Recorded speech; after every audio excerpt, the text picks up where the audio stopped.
Assalamualaikum warahmatullahi wabarakatuh. Apa kabar sahabat-sahabat mahasiswa, sahabat-sahabat Ijus Anak Parit dari Sabang sampai Merauke.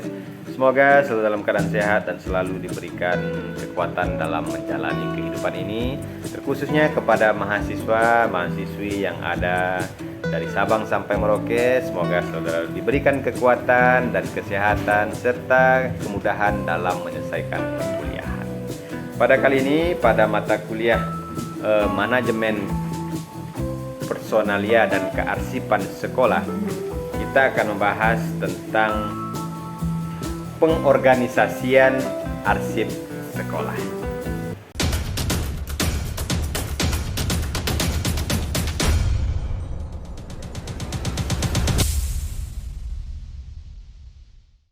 Sahabat-sahabat mahasiswa, konsep organisasi merupakan suatu bentuk koordinasi dalam kegiatan yang dilakukan oleh sejumlah orang untuk mencapai tujuan umum dan tujuan khusus yang dijalankan sesuai dengan tugas dan fungsi yang melalui pembagian dalam setiap pekerjaan. Selain itu, dalam organisasi tidak lepas dari dokumen atau peristiwa pada berjalannya sebuah organisasi. Kearsipan memiliki peran yang begitu penting untuk meningkatkan daya ingat serta untuk memberikan informasi yang lebih jelas dan efektif. Sahabat-sahabat mahasiswa dari Sabang sampai Merauke, secara sederhana, organisasi dapat diartikan sebagai suatu alat atau wadah kerjasama untuk mencapai tujuan bersama dengan pola tertentu yang perwujudannya memiliki kekayaan, baik fisik maupun non-fisik. Organisasi merupakan wadah untuk melaksanakan tugas secara bersama-sama. Jika melihat dari beberapa pendapat ahli yang kita baca di berbagai literatur mengenai organisasi, maka bisa dipahami konsep dari organisasi itu sendiri. Di antaranya meliputi satu kesatuan yang tergabung dalam sebuah sistem untuk memberikan partisipasi dalam menyelesaikan sebuah pekerjaan.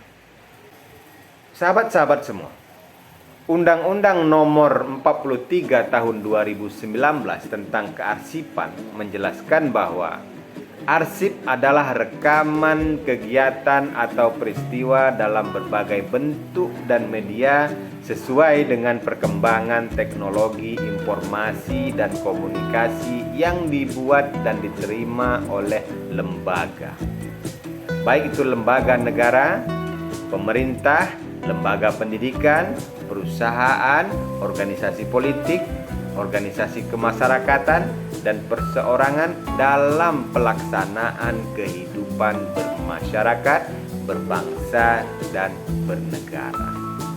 Kita tahu bersama bahwa arsip itu berasal dari bahasa Belanda, yakni arsip. Nah, dalam bahasa Belanda tersebut, yaitu arsip mempunyai beberapa pengertian, yaitu tempat penyimpanan teratur bahan-bahan arsip, bahan-bahan tertulis, piagam-piagam, surat menyurat, kemudian keputusan-keputusan, akte, daftar-daftar, kemudian dokumen-dokumen, serta peta. Kemudian yang itu adalah kumpulan teratur daripada bahan-bahan kearsipan tersebut. Kemudian bahan-bahan yang harus diarsipkan itu sendiri.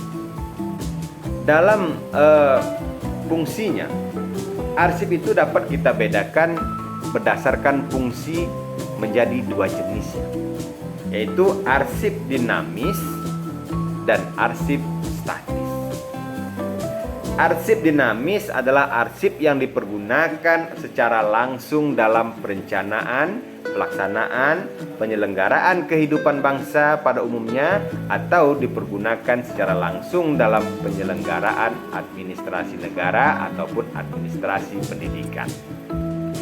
Arsip dinamis juga berarti informasi yang terekam termasuk data dalam komputer yang dibuat atau diterima oleh organisasi dalam melakukan aktivitas. Dalam konteks Anglo-Saxon, arsip dinamis adalah dokumen yang masih digunakan untuk perencanaan, pengambilan keputusan, pengawasan, serta keperluan lainnya. Oleh karena itu, organisasi memiliki konsep organisasi arsip. Arsip itu merupakan kumpulan dokumen atau rekam peristiwa dalam organisasi, maka dari itu konsep organisasi arsip adalah dokumen atau rekam peristiwa yang disimpan secara baik dan teratur dan terencana. Memiliki suatu kegunaan baik jangka pendek, menengah maupun jangka panjang. Dan arsip dapat ditemukan atau digunakan secara tepat bila mana dibutuhkan dalam kegiatan organisasi. Dalam organisasi kearsipan, kita akan melihat sistem sentralisasi. Sentralisasi ini merupakan sebuah wewenang segala urusan atau keperluan yang merupakan kegiatan pemerintahan atau pendidikan diatur keseluruhannya oleh pemerintah tingkat pusat. Konsep sentralisasi ini merupakan sebuah konsep yang digunakan oleh pemerintahan Orde Lama sebelum adanya kebijakan yang memberikan wewenang kepada pemerintah daerah atau dengan istilah desentralisasi. Konsep sentralisasi ini banyak digunakan pada zaman kerajaan ataupun di zaman kemerdekaan ini jika masih ada wewenang terpusat pada satu titik. Itulah istilah yang lebih simpel disebut dengan sentralisasi. Sahabat-sahabat semua, jika sentralisasi dihadapkan pada sebuah bidang pengarsipan dalam organisasi, maka sentralisasi merupakan sebuah sistem penyimpanan dokumen di mana sistem penyimpanan sentralisasi disimpan pada satu unit penyimpanan. Keuntungan sistem penyimpanan sentralisasi ini diantaranya itu memiliki keseragaman dokumen, mempermudah mengatur penempatan dokumen sehingga tak terlalu banyak memakan tempat. Kemudian meminimalisir terjadinya ganda dan dalam satu dokumen. Kemudian menghemat waktu dalam penyusunan dokumen dan lain-lain. Dalam sistem penyimpanan atau pengarsipan dokumen dalam organisasi dapat melakukan pertimbangan untuk penyimpanan dokumen. Sahabat-sahabat semua, penetapan penyimpanan yang menggunakan sistem sentralisasi, desentralisasi, dan kombinasi sistem perlu memperhatikan posisi dan letak kantor. Seberapa banyak kantor cabang dan seberapa besar pula kemampuan kantor dan personalianya mampu menyimpan arsip tersebut. Yang kedua itu adalah organisasi arsip secara desentralisasi.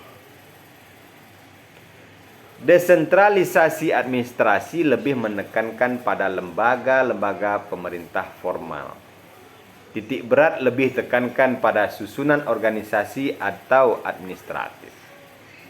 Dalam pengertian ini, desentralisasi merupakan transfer pertanggungjawaban mengenai perencanaan, manajemen, dan peningkatan ataupun alokasi berbagai sumber dari pemerintah pusat dan berbagai lembaga yang dimiliki pada berbagai unit lembaga pemerintah dan unit-unit yang lebih bawah.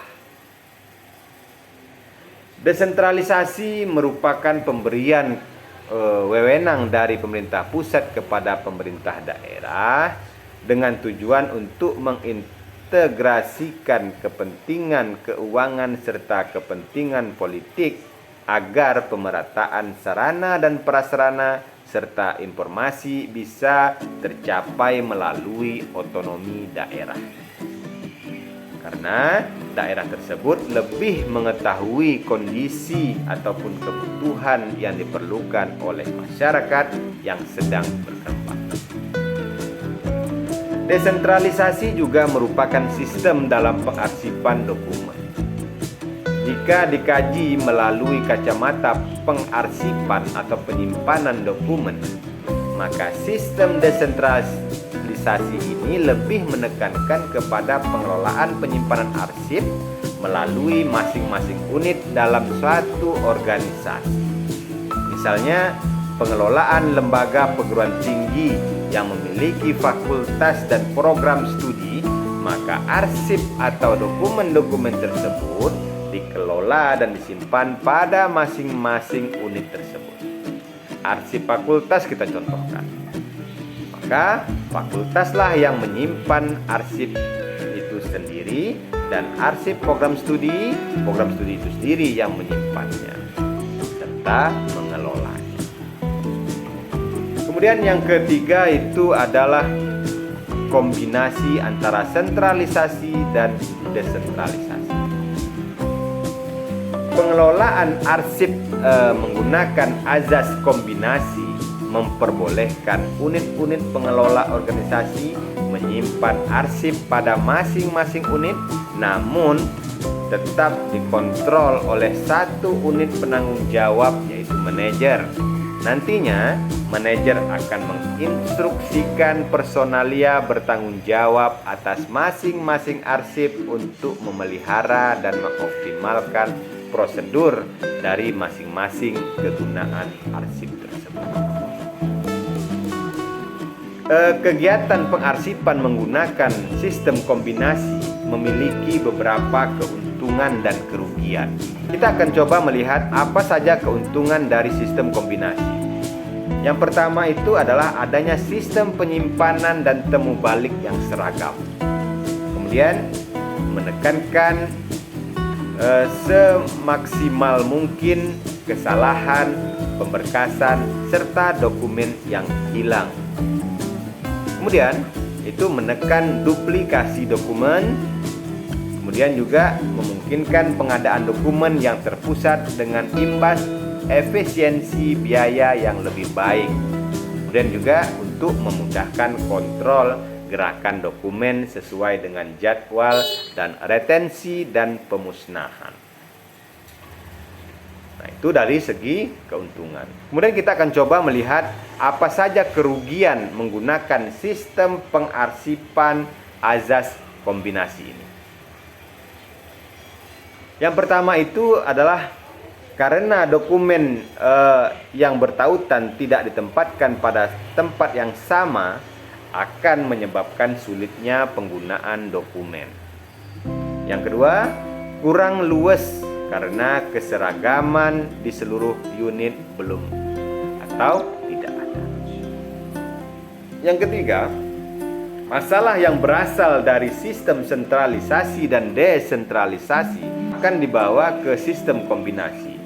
Walaupun dapat diminimalisir apabila pengelolaannya dilakukan secara cepat dan cermat. Penggunaan sistem penyimpanan kombinasi ini banyak dapat digunakan untuk penyimpanan arsip bendahara berupa kwitansi atau pembayaran honor atau gaji karyawan dan SPJ oleh bendahara pada tiap organisasi. Namun tidak menuntut kemungkinan untuk penyimpanan arsip-arsip yang lain. Sahabat-sahabat semua, dalam pengorganisasian arsip sekolah tentu tidak akan terlepas dari personalia. Nah, personalia itu merupakan bagian dari fungsi organisasi. Organisasi dapat berjalan dengan efektif dan efisien karena personalia diberikan wewenang serta tanggung jawab yang penuh atas masing-masing tugasnya. Maka dari itulah dikenal pula dengan manajemen dalam personalia.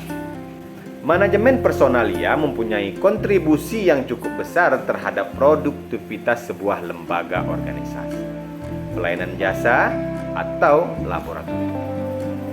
Bagaimana suatu organisasi melatih personelnya, serta bagaimana personel tersebut diperlukan oleh pihak manajemen akan sangat mempengaruhi mutu kerja yang berakibat pada apa yang dihasilkan.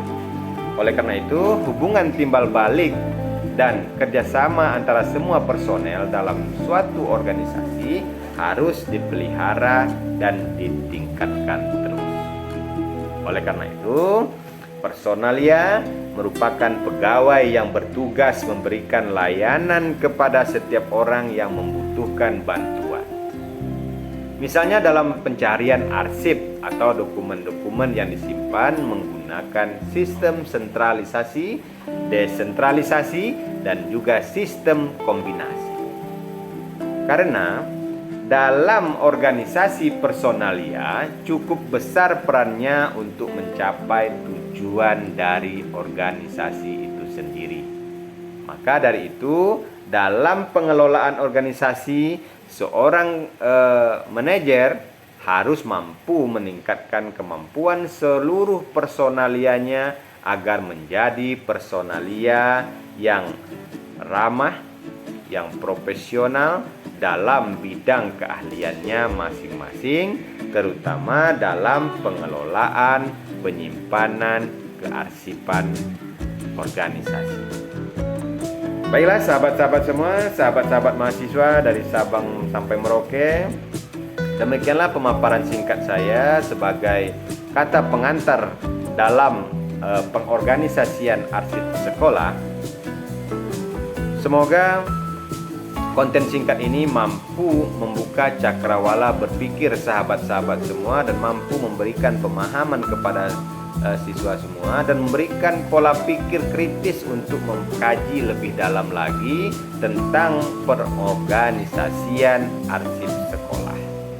Saya Idris Indrawan Anak Parit selaku dosen pengampu pada mata kuliah Manajemen Personalia dan Kearsipan Sekolah. Mohon maaf jika ada kesalahan dan saya akhiri pertemuan ini dengan ucapan Assalamualaikum warahmatullahi wabarakatuh.